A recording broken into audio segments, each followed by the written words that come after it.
VK news, राष्ट्र के नाम।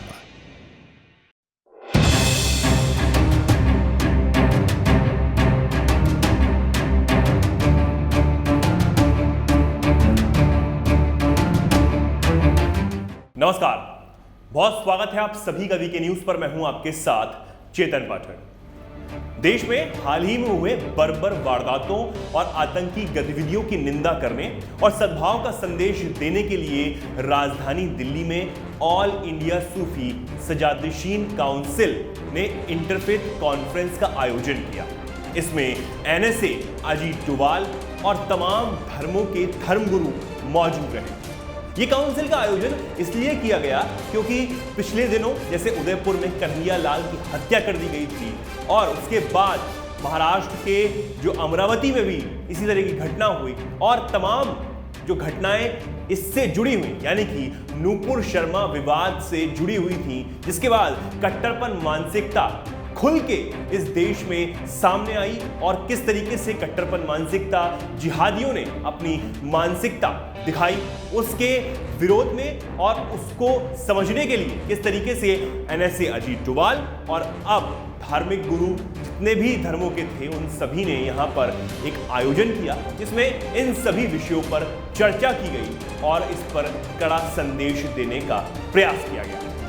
एनएसए, अजीत डोभाल ने इसमें कहा कि हम सब एक ही जहाज में डूबेंगे साथ में और बेड़ा पार भी साथ में ही होगा।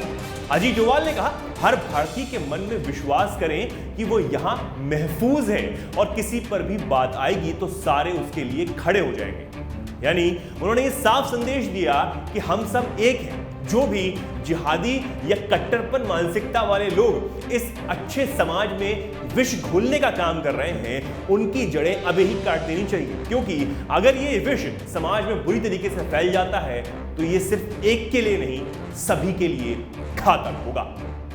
हम सब एक जहाज में, उन्होंने कहा, डूबेंगे साथ में और बेड़ा पार भी साथ में ही होना है। आपको बता दें, अजीत डोभाल देश के पहले एनएसए हैं और वो प्रधानमंत्री नरेंद्र मोदी के बेहद करीबी बताए जाते हैं। एनएसए, अजीत डोभाल की कई अहम भूमिकाएं इस देश के लिए रही, जैसे कि किस तरीके से उन्होंने जो कट्टरपन मानसिकता के लिए जब दिल्ली हिंसा हुई थी तब वो खुद सड़कों पर नजर आए थे और उस हिंसा के बाद जब अजीत डोभाल सड़कों पर नजर आए तो उस जगह जिस जगह दंगे हो रहे थे, हिंसा हो रही थी दिल्ली में, उसके बाद वो बिल्कुल थम सी गई। लोगों ने उन पर विश्वास जताना शुरू किया। अब एक बार फिर इस माहौल में जो इस वक्त देश में चल रहा है, अजीत डोभाल ने फिर आए हैं और उसके साथ धर्मगुरुओं ने यहां पर एक बहुत बड़ा संदेश देने की कोशिश की है। चंद लोग जो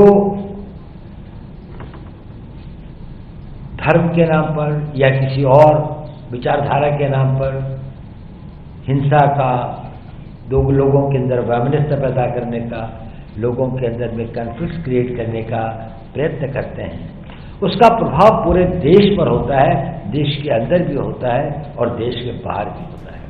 इस मौके पर दीवान अजमेर शरीफ हजरत सैयद नसीरुद्दीन चिश्ती ने एनएसए, अजीत डोभाल की मौजूदगी में साफ तौर पर कह दिया कि जब कोई घटना होती है तो हम उसकी निंदा करते हैं। अब कुछ करने का समय आ गया है। कट्टरपंथी संगठनों पर लगाम लगाना और उन पर प्रतिबंध लगाया जाना चाहिए। चिश्ती ने यह भी साफ कह दिया कि अगर पीएफआई के खिलाफ साक्ष्य मौजूद हैं और मिलते हैं तो उसको तुरंत बैन कर देना चाहिए।